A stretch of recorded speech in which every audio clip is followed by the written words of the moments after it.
Alright, we are back. And we have got these really entertaining frogs that are in our shop. Do you see them? Do you see it right there? There's one. There's another one, another two, three, but you can't tell because they just look like splats of bird poop. And that is exactly why they're named what they are named. But you can barely tell these are frogs.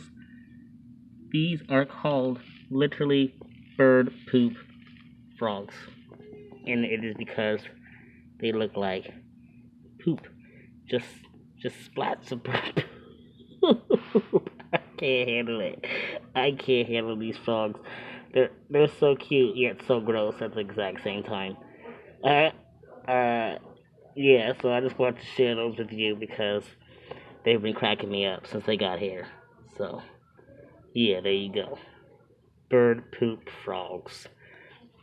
One, two, three, four. Those three you can barely even tell are frogs, but they are.